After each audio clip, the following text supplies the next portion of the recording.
17절부터 22절까지의 말씀입니다. 여러분과 제가 한 목소리로 다 같이 읽겠습니다.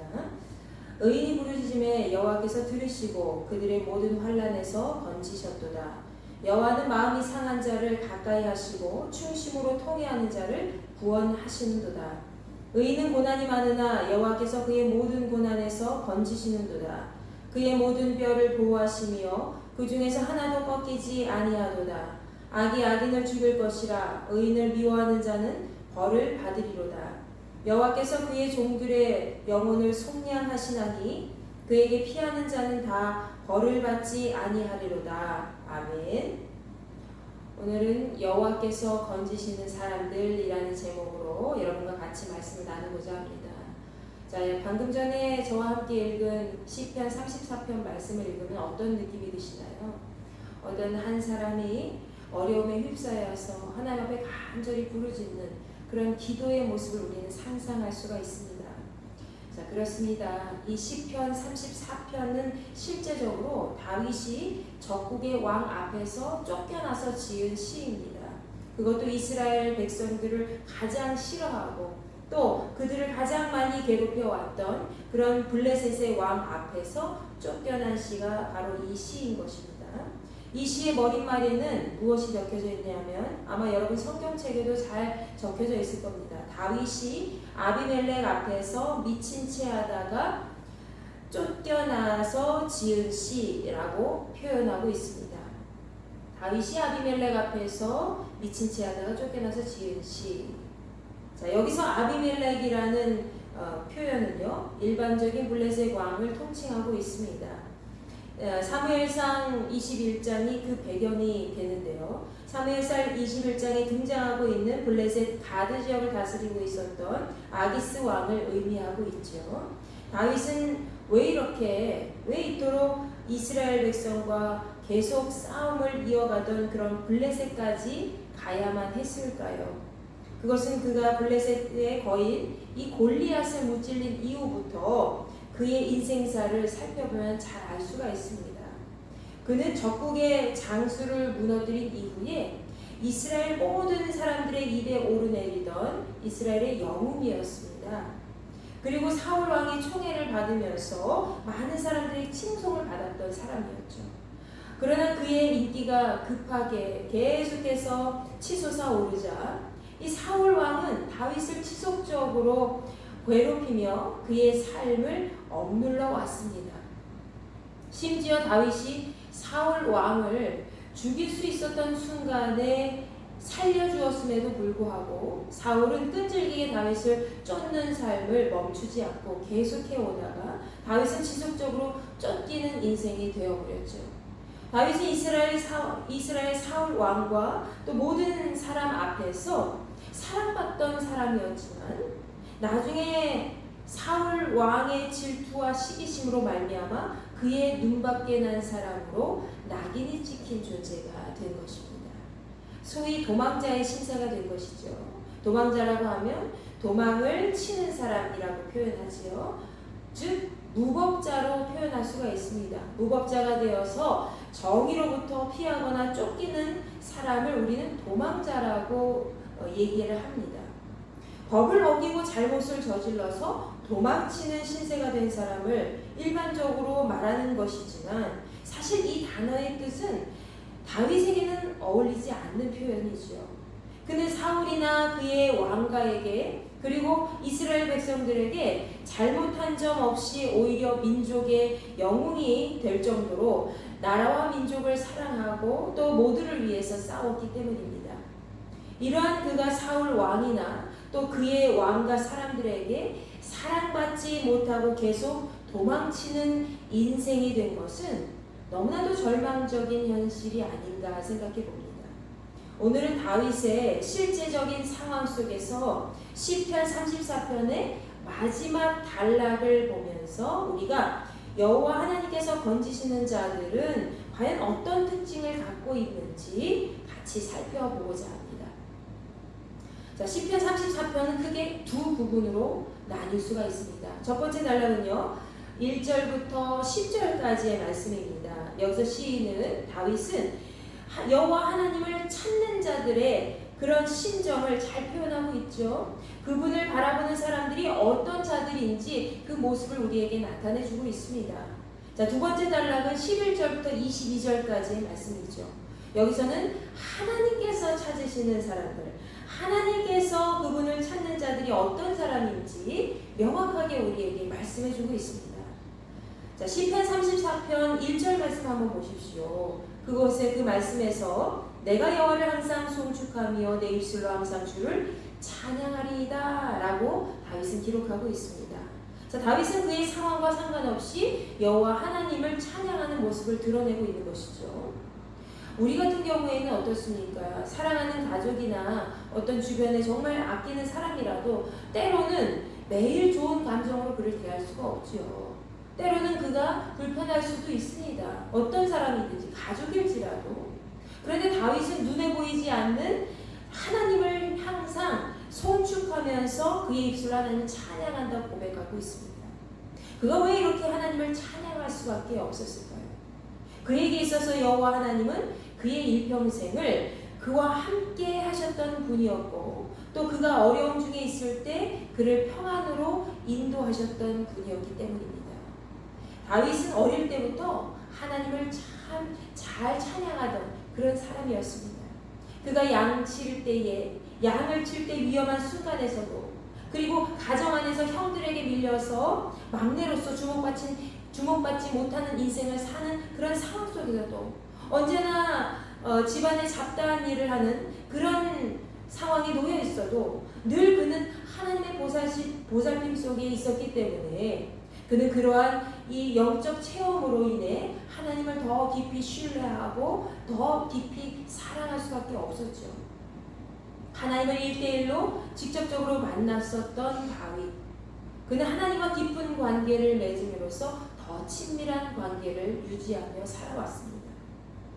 그는 항상 하나님께서 자기와 함께 하시는 여호와 하나님이시고 또 주님이시고 또 의지했던 사람이었다는 것을 우리에게 보여주고 있지요.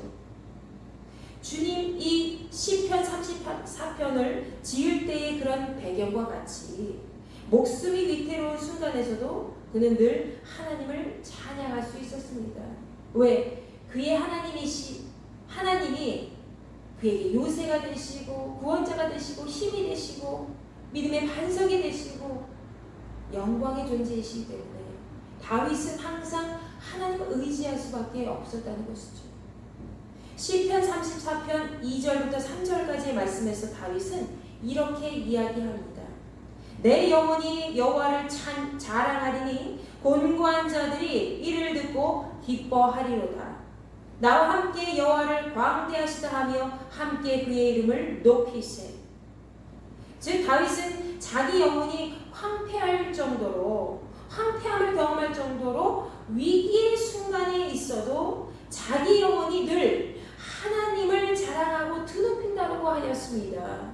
그 이유는 바로 자기와 같이 고통당하는 자들 그리고 심령이 곤고하고 압제당하는 자들에게 기쁨을 주기 위함이었죠. 다윗은 자신이 사랑하는 그 자랑하고 있는 자신이 정말로 사랑하고 있는 그 여호와 하나님이 어떤 분인지 그들이 함께 알고 그들이 다 같이 여호와 하나님의 이름을 높이기를 간절히 원했었다는 것입니다. 다윗은 시편 34편 4절부터 8절까지 말씀에서 자신이 여호와 하나님을 높이고 찬양하는 이유에 대해 자신이 실제적으로 경험한 것을 바탕으로 잘 설명해주고 있습니다. 내가 여호와께 간구하매 내게 응답하시고 내 모든 두려움에서 나를 건지셨도다. 그들이 주를 앙망하고 광채를 내었으니 그들의 얼굴은 부럽지 아니하리로다. 이 곤고한 자가 부르짖음에 여호와께서 들으시고 그의 모든 환난에서 구원하셨도다. 여호와의 천사가 주를 경외하는 자를 둘러 친치고 그들을 건지시는도다. 너희는 여호와의 선하심을 맛보아 알지어다. 그에게 피하는 자는 복이 있도다. 여기서 다윗은 자신이 하나님께 간구하였더니 하나님께서 자신의 기도에 응답하셔서 자신을 두려움에서 건지시고 부끄러운 일을 당하지 않게 하시며 모든 환난에서 구원하셨다고 되어 있습니다. 심지어 천사까지 자신을 도왔고, 또 다윗은 그런 하나님의 성품을 선하다고 지금 표현하고 있는 것이죠. 특별히 시편 34편 8절 말씀에서 다윗은 하나님께 피하는 자가 복이 있다고 선포하고 있습니다. 자신이 그러했던 것처럼 선하신 하나님께 나아가는 자는 누구든지 복된 인생이 된다는 것이죠. 다윗이 이 시를 지을 무렵에 사무엘상 21장 10절부터 15절까지의 상황을 살펴보면 그 내용상 이 시에서 표현한 것처럼 하나님께서 다윗을 건져주신 구체적인 기도 응답이 나타나 있지 않습니다. 오히려 다윗은 사울을 두려워하여 그를 피하고, 그리고 그를 피하였고, 또 블레셋의 왕 아기스에게 도망까지 갔습니다. 그곳에서 많은 적국의 사람들로부터 다윗을 그냥 놔두면 안 된다는 소리를 들어가면서까지 위험한 상황에 놓여 있게 된 것이죠. 그런데 시편 34편에서는 하나님이 자기를 도우셨다고 말하고 있는 것입니다. 자, 그때 다윗은 어땠습니까? 그 상황 속에서 블레셋 왕 아기스에게서도 심히 두려워한 상황이라고 적혀져 있습니다. 그래서 결국 그는 어떤 선택을 합니까? 사무엘상 21장 말씀에서 적국의 사람들 앞에서 미친 사람처럼 행동하고 침을 흘리면서 이상한 사람으로 보였습니다. 왜? 살기 위해서 그랬다는 것이죠. 미치광이 흉내를 내면서 그렇게 헤매서까지 적국에 가서 도망쳤는데도 그 적국에 있는 사람들이 자신을 죽이고자 할 수 있기 때문에 미치광이 취급을 당하면서 그렇게 살고자 했다는 것입니다. 마침내 블레셋 왕 아기스는 다윗을 그의 왕국에서 내쫓고, 다윗은 목숨을 간신히 건져 또다시 아둘람궁이라는 곳으로 도망치게 됩니다. 그 내용이 바로 사무엘상 22장 말씀에 기록되어 있죠. 그곳에서 계속된 상황은 어떻습니까? 이전에 도망치던 그런 신세를 벗어날 수 있었습니까? 전혀 그렇지 않죠. 그와 함께한 사람들이 있었지만, 그렇게 환난당한 모든 사람과 빚진 사람, 마음이 원통한 모든 사람들이 그와 함께 했지만 그는 도망자의 신세에서 절대로 벗어날 수가 없었습니다. 그의 상황은 하루아침에 좋아질 수 없었지만 그는 시편 34편 4절부터 8절까지의 말씀 속에서 이미 하나님께서 그의 삶을 환난 가운데서 건져주셨다고 그렇게 고백하고 있습니다. 그리고 본인은 하나님께 건진받은 복받은 사람으로 여기고 있는 것입니다. 하나님께서는 다윗과 같이 위기의 순간에서도 이미 하나님의 도우심을 바라며 그분을 향해 찬양하기를 멈추지 않는, 그리고 하나님께서 응답해 주셨음을 확신하고 나아가는 자를 기뻐하시는 줄 여러분 믿으시기 바랍니다. 우리가 세상을 살다 보면 주변에 있는 많은 사람들에게 이런 말을 종종 들을 때가 있죠. 나는 왜 이렇게 되는 일이 없지? 뭘 해도 안 되는 것 같아. 야, 하나님이 살아계시긴 하냐? 그리스도인들조차도 왜 이렇게 내 기도는 들어주지 않는 거야? 너무 답답해. 하나님 안 계신 것 같아? 라고 이야기하시는 분들이 종종 있습니다. 많은 사람들이 자신의 인생을 비관하면서 부정적인 이야기만 내놓을 때가 많이 있죠. 본인이 원하는 뜻대로 되지 않으면, 심지어 기도를 했음에도 불구하고 본인이 바라는 대로 되지 않는 상황이 지속되면 그 사람은 계속 불평과 원망을 늘어놓으며 심지어 하나님의 구제까지 이야기를 합니다. 그러나 다윗을 보십시오. 그는 어려움이 지속될수록 하나님과 멀어진 존재가 되는 것이 아니라 오히려 더 한 발자국 가까이 가는, 하나님께 더 매달리고 하나님을 더 경배하고 하나님께 심지어 더 가까이 가는 그런 존재가 되었다는 것입니다. 그는 하루에도 몇 번씩 죽음의 위기 앞에 놓여 있었습니다. 때로는 적군들에게 가서 미친 척까지 해야만 할 수밖에 없는 그런 상황 속에서도 하나님께서 자신을 늘 선한 일로 인도해 주실 것이라는 그런 강력한 믿음을 절대로 저버리지 않았다는 것입니다. 그런 그의 하나님을 향한 굳건한 믿음과 사랑은 하나님께로부터 날마다 구원의 은혜를 받도록 인도해 주었던 것이지. 눈에 보이는 사람을 향해서도 언제나 우리는 변하는 모습을 보일 수밖에 없습니다. 사람 때문에 우리는 실망하고 좌절하기 때문에 늘 그들에게 한결같은 모습을 보일 수가 없고, 우리 자체도 많은 사람들에게 실망을 안겨주고 낙심되는 그런 존재가 될 수밖에 없죠. 그러나 다윗은 하나님 앞에 늘 변함없이 한결같은 모습으로 임했던 사람이었습니다. 물론 그도 죄 가운데 있었던 사람이었지만 늘 하나님을 향한 바라보는 그 눈빛, 그 한 하나님을 바라보는 그 목표, 그 방향은 항상 동일했다는 것이죠. 그의 이러한 모습을 하나님은 누구보다 기뻐하셨을 겁니다. 특히 오늘 본문 시편 34편 17절부터 22절까지의 말씀을 살펴보면 하나님께서 사랑하시고 건지는 사람에 대하여 우리가 어떤 사람들인지, 과연 하나님께서 건지신 사람들은 어떤 사람들인지 그것을 보다 명확히 알 수가 있습니다. 첫째로 하나님께서 건지신 사람은 환난 속에서 여호와 하나님 앞에 부르짖는 의인입니다. 시편 34편 17절에 드러나 있지요. 여기서 의인은 악한 세상을 따라가는 사람이 아니라 하나님의 선을 따라 살아가는 모든 사람들을 의미합니다. 하나님께 택함받은 의인으로서 환난 가운데 있어도 늘 하나님을 잊지 않고 그분을 원망하는 것이 아니라 오히려 그분 앞에서 부르짖어 기도하며 하나님을 바라보는 모든 사람을 하나님은 건지신다는 것입니다.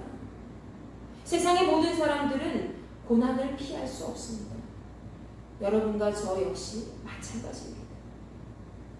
태어나는 순간부터 사람은 먹고 살아야 될 그런 위기 앞에 놓여 있고요. 자신의 욕구를 해결해야 하는 그런 의무와 책임이 있습니다. 다른 사람들과 어울려서 사회 속에서 잘 적응하면서 더보다 나은 삶을 영위해야 될 그런 필요성을 느끼며 계속해서 살아가야 되는 존재가 바로 우리들이라는 것이죠. 세상에 태어난 순간부터 우리는 먹고 자고 마시고 수면을 취하고 인류를 번식해야 되는 그런 시대적 상황 속에 놓여 있습니다. 그 속에서 인간은 자기 역할을 찾아야 합니다. 그 속에서 자기 삶을 살아야 되는 그런 무거운 짐을 안고 있습니다. 그것이 인생이지요. 한마디로 인생은 태어나는 순간부터 고난의 연속이라고 할 수 있습니다. 인류의 모든 삶을 들여다볼 때 즐거움과 기쁨이 주는 것은 삶의 고난보다 오래가지 않고 순식간에 지나간다는 것을 우리는 알 수 있습니다. 그러나 살아가야 하는 그런 고난의 시간은 그보다 훨씬 더 깊고 더 많이 더 오래 간다는 것을 알 수 있죠. 고통 없이는 영광이 없다는 말이 있습니다. 이와 마찬가지로 우리의 삶 속에 고난을 견디는 인생의 시간이 없다면 농부가 열매를 거둘 수가 없고요. 운동선수가 원하는 성적을 거둘 수가 없습니다. 더구나 한 영혼이 구원받는 그 길은 더 그렇죠. 더 오랜 기다림과 많은 연단과 그런 과정을 통해서 그는 한 전도자의 말이 씨앗이 되어서 하나님을 만날 수가 있게 되는 것입니다. 우리는 하나님께 의인으로 부름을 받은 그런 사람들입니다. 하나님께서 우리를 의인으로 삼아주신 것은 우리의 삶이 아버지 하나님 안에서 자녀된 자로 이 세상을 이기도록 하기 위해서입니다. 의인의 삶은 고통 속에서 세상의 다른 사람들과 다른 인생이 되어야 됩니다. 그는 사람을 의지하는 삶이 아니라 여호와 하나님을 더욱 붙잡고 그분께 부르짖는 그런 인생이 되어야 될 줄로 믿습니다. 그때 아버지 하나님께서는 그의 기도를 들으시고 세상의 모든 환난 가운데 그를 이길 수 있는 힘을 갖도록, 그가 이길 수 있도록 인도해 주신다는 사실을 여러분 믿으시기 바랍니다. 자, 두 번째로는 하나님께서 건지신 사람은 마음이 상하여 충심으로 통회하는 사람들입니다. 바로 시편 34편 18절 말씀에 기록되어 있죠. 오늘 18절 말씀에서 하나님께서는 마음이 상한 사람들을 가까이 하신다, 그 곁에 두고 가까이 하신다고 기록되어 있습니다. 세상을 살아가다가 마음에 상처받는 모든 사람들, 특히 그분은 충심으로 통회하는 사람을 구원하신다고 기록하고 있죠. 충심으로 통회한다는 것은 죄로 인해서 마음이 낙심되어 더 이상 아무것도 할 수 없고 일어설 힘조차 없는 사람이 하나님 앞에서 온전히 자기 죄를 고백하고 전심으로 회개하는 것을 의미합니다. 두 번 다시 자기가 지은 죄를 짓지 않겠다고 완전히 결심하는 것을 말하고 있는 것이죠. 오늘 본문 말씀을 지은 다윗은 사실 그 당시 겉으로 보기에 그가 하나님 앞에 회개할 것이 전혀 없는 것처럼 우리에게 보여집니다. 그런 그가 왜 이런 글을 적게 된 것일까요? 그는 자신을 비롯한 모든 사람이 하나님 앞에서 죄인일 수밖에 없다는 것을 이미 알고 있었습니다. 그렇게 많은 사람들에게 영웅으로 취급을 받고 칭송을 받고 의인으로 섬김을 받아도 그 역시 하나님 앞에 영원히 죄인일 수밖에 없고 연약한 존재라는 것을 다윗은 이미 알고 있었다는 것이죠. 그렇기 때문에 아무리 정직해 보이고 의로워 보이는 인생일지라도 선 자체이신 그 하나님 앞에 전심으로 인간의 어리석고 나약한 모습을 온전히 고백하고 하나님께 구원을 간구하는 삶을 살아가야 된다는 것을 우리에게 말씀하고 있는 것입니다. 다윗은 하나님 없는 인생을 살아가기 어려울 정도로 늘 하나님만 바라보고 살았던 사람이었습니다.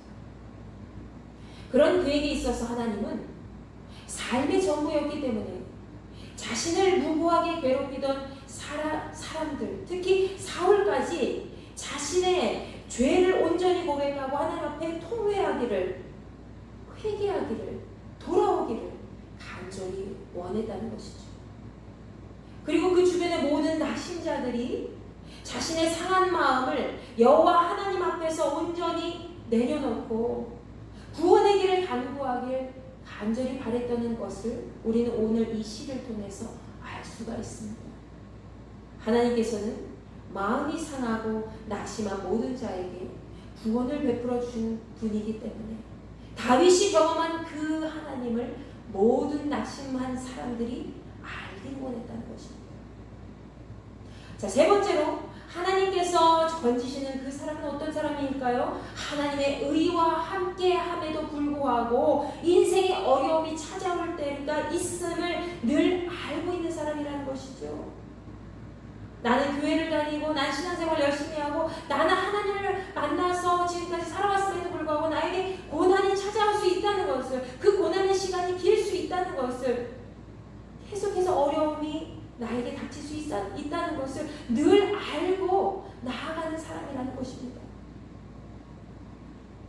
자, 어떤 사람들은 이렇게 이야기합니다. 교회를 다니면 자기가 갖고 있는 모든 문제들이 해결되어야만 하나님께 영광이 되고 하나님이 살아계심을 증명하는 그런 은혜가 된다고 이야기합니다. 그러나 여러분, 그렇지 않습니다.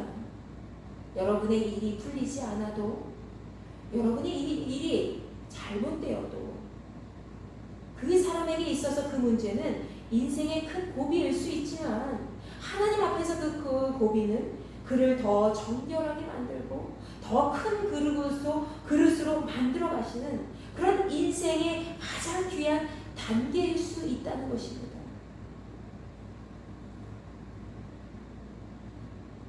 그래서 그 사람은 그것이 빨리 지나가길 바라지만, 그래서 오히려 힘들어하지만 하나님 앞에서는 그 시간이 그를 보다 성숙하게 만들어주는, 아름답게 빛내주는 존귀한 시간이 될 수 있음을 여러분 믿으시기 바랍니다. 사람들은 어떤 문제가 해결되어야만 하나님께서 주신 은혜라고 여길 때 많이 있다고 했죠. 그러나 그 문제가 해결되지 않는 것이 오히려 하나님의 뜻이 될 수도 있다는 사실을 우리는 기억해야 됩니다. 그래서 하나님께서 우리에게 고난을 주시고 연단의 시간을 허락해 주셨음을 여러분 믿고 나아가시기 바랍니다. 내가 지금 당장 이 산을 가야 되는데, 이 집이 팔려야 되는데, 기존의 집이 빨리 팔리지 않는다면 때를 좀 더 기다려야 되는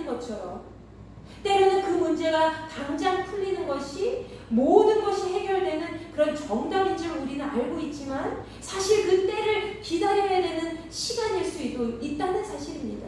사실 그 때를 기다려야 되는 그런 문제의 상황일 수도 있다는 것이죠.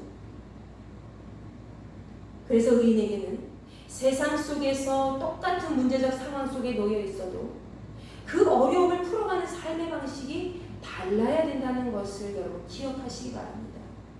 의인이라고 해서 고난이 없는 것이 아니라 오히려 고난 속에서 그 모든 것을 하나님과 함께 극복해 나갈 수 있어야 된다는 것이죠. 교회를 다닌다고 해서 크리스찬이라고 해서 모든 문제를 더 쉽게 능히 잘 푸는 것은 아니라는 것입니다. 오히려 때로는 원인이 없는 고난을 우리가 만날 때도 있고, 그렇기 때문에 세상의 모든 사람들보다 더 많은 그런 어려운 상황 속에 놓일 수 있다는 사실. 그럼에도 그리스도인들은 예수 그리스도와 함께 동행하는 의인으로 살아가야 하기 때문에 세상의 법을 쫓아가는 사람들과 달리 우리는 하나님의 손길이 그와 함께 하심을 믿고 바라보는 삶을 살아가야 될 줄로 믿습니다. 그렇게 하나님을 언제나 믿고 바라보는 의인은 고난 중에서도 그 고난을 이길 수 있도록 힘을 주시는 하나님 안에서 그 모든 것을 이길 수 있음을 믿습니다. 오늘 본문 말씀 20절에서 의인의 모든 뼈를 하나님께서 보호해 주시고 하나도 꺾이지 않도록 해주신다 라고 하셨습니다.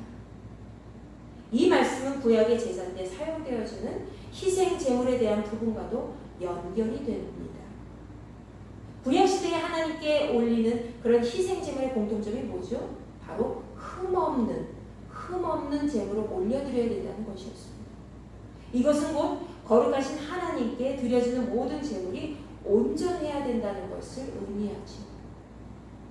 즉 의인의 모든 삶은 하나님 앞에 이미 온전하게 드려진 삶이기 때문에 하나님께서 그 인생을 책임져 주신다는 것을 우리에게 말씀하고 있는 것입니다.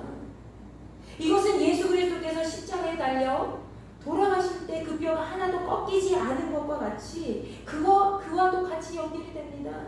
하나님께 온전히 바쳐진 인생은 하나님께서 악으로부터 보호해 주시고 그 모든 것이 온전한 삶이 되도록 인도해 주신다는 것이죠. 또한 본문 21절 말씀에서 어떻게 기록되어 있습니까? 악한 모든 것이 악인의 삶을 사망으로 이끌어준다고 되어 있지요. 하나님의 선한 뜻을 따르는 이 의인의 삶을 싫어하는 모든 악인은 반드시 심판받게 되어 있다고 기록되어 있습니다. 이 말은 곧 악한 자들이 세상이 정한 그 악을 따르다가 본인이 정한 그 악을 따르다가 본인들이 저지른 악 때문에 멸망당하고 죽게 될 것이라는 것입니다. 그리고 그들이 하나님의 의를 따르는 그런 의인을 미워하게 될 때 결국 그 심판을 면하지 못하게 될 것이라는 것을 우리에게 분명히 말씀해 주고 있습니다. 이 같은 사실은 우리가 20절과 21절 말씀, 본문 말씀을 비교해 볼 때 세상의 악을 따른 사람과 하나님의 선을 따른 그런 의인의 삶이 얼마나 극명하게 대조를 이루는 것인가 우리에게 잘 보여주고 있지요. 결국 시인 다윗은 시편 34편 마지막 22절 말씀에서 하나님께서 자기의 종들의 영혼을 죄 가운데서 구원하시기 때문에 주님께 피하는 모든 사람은 누구든지 형벌을 받지 않는 구원의 은혜를 누리게 된다고 언급하고 있습니다. 고린도전서 10장 13절 말씀에서 다음과 같이 기록되어 있습니다. 사람이 감당할 시험 밖에는 너희가 당한 것이 없나니 오직 하나님은 미쁘사 너희가 감당하지 못할 시험을 허락하지 아니하시고 시험 당할 즈음에 또한 피할 길을 내사 너희로 능히 감당하게 하시느니라. 하나님께서는 항상 의인에게 감당할 수 있는 시험을 허락해 주시고 그 모든 시험을 이길 수 있는 힘을 주십니다. 그렇기에 우리는 하나님의 택하신 사람들로서 세상의 시험도 능히 이길 수 있습니다. 하나님께서 그분을 바라보는 모든 자에게 구원의 은혜를 베풀어 주시기 때문입니다. 여러분, 우리의 삶은 누구의 것입니까?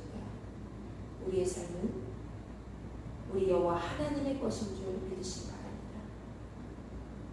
하나님께서 이 땅 가운데 우리를 하나님의 하나님의 백성으로 살도록 인도해 주셨고 의인으로 불러주시고 또 수많은 죄 가운데 놓여져 있는 사람들을 하나님의 품으로 인도함 받도록 사명을 부여해 주셨음을 여러분 다시 한번 기억하시기 바랍니다. 하나님을 멀리 떠난 악인이나 하나님의 선한 뜻을 따라 살아가는 의인이나 우리는 모두 고난의 세상 속에 살고 있습니다. 누구에게나 고통의 시간은 있습니다. 그러나 그 고통의 시간을 잘 이겨내고 견딜 수 있는 사람은 오직 하나님 말씀을 붙잡고 그분만 바라보며 의지하는 사람입니다. 하나님께서는 그분이 행하심을 믿고 바라보며 의지하는 모든 사람에게 힘이시오, 구원이 되시오, 믿음의 방패가 되시고 요새가 되시고 삶의 반석이 되신다는 것을 여러분 믿고 나아가시기 바랍니다. 그렇게 우리는 하나님 앞에 부르짖어 간구하는 의인으로 모든 환난 가운데서도 상한 마음을 하나님 앞에 내려놓고 죄로부터 떠나서 언제나 내가 고난을 당하는 그런 연약한 존재라는 사실을 깨닫고 나아가야 될 줄로 믿습니다. 하나님께서는 고난 속에서 상한 마음으로 간구하는 의인을 절대로 놓지 않으십니다. 모른 척하지 않으십니다. 우리는 모두 스스로 혼자만 고통당하는 존재가 아닙니다. 우리는 모두 각자에게 주어진 환난의 시기를 경험하고 있을 겁니다. 때로는 경험했을지도 모릅니다. 그러나 의인의 고난은 환난으로 그냥 끝나는 인생이 아니라 날마다 하나님께서 건져주시는 인생이라는 사실을 늘 기억하며 살아가시기 바랍니다. 오늘 이 시간부터 언제나 환난의 고통에서 우리를 건져주시는 하나님의 은혜에 날마다 감사로 고백하며 나아가시는 저와 여러분이 되시기를 간절히 축원합니다. 기도하겠습니다. 전능하신 아버지 하나님 감사합니다. 우리의 삶을 환난의 고통 가운데 건져주시고 다시 의인으로 끝까지 완성된 삶을 살아갈 수 있도록 인도해 주심을 참으로 감사와 영광을 올려드립니다. 아버지 하나님, 저희들의 심령이 너무나도 연약하여 이리 흩어지고 저리 흩어지고 하나님을 향한 그 믿음이 흔들릴 때가 너무나도 많이 있습니다. 하나님 저희를 붙잡아 주시옵소서. 세상의 모든 악한 자들과 같이 인생을 그렇게 하나님 멀리 떠난 사람들과 같이 그렇게 살아가지 않게 하시고 인생의 고난이 다가올수록 더 다윗과 같이 하나님을 간절히 붙잡고 부르짖어 기도하며 멈추지 않고 하나님의 선을 행할 수 있는 존재들이 될 수 있도록 허락하여 주시옵소서. 우리는 언제나 넘어질 수밖에 없는 연약한 존재라는 것을 날마다 기억하게 하시고 그 순간순간에 사람을 의지하거나 상황을 바라보는 것이 아니라 오직 여호와 하나님만을 바라보며 의지하며 하나님께만 우리의 모든 상황을 고백할 수 있는 믿음의 사람들이 될 수 있도록 인도하여 주시옵소서.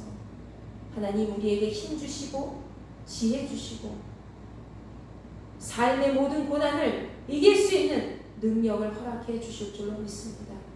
앞으로 우리가 얼마나 많은 고난과 고통 속에서 인생을 살아가야 될지 우리는 아무것도 알 수가 없으나 그 시간이 우리를 더욱더 견고하게 연단하고 성숙하게 만드는 시간인 줄로 믿사오니 하나님 우리에게 감당할 시험을 허락해 주시고 피할 길을 내어주시사 하나님의 온전한 백성으로 흠없는 자녀로 하나님을 기쁘시게 하는 복된 자들이 될 수 있도록 허락하여 주시옵소서. 날마다 하나님을 찬양하고 경배할 수 있도록 우리의 입술을 주장하여 주실 줄로 믿습니다. 감사드리며 살아계신 우리 주 예수 그리스도의 이름으로 간절히 기도하옵나이다.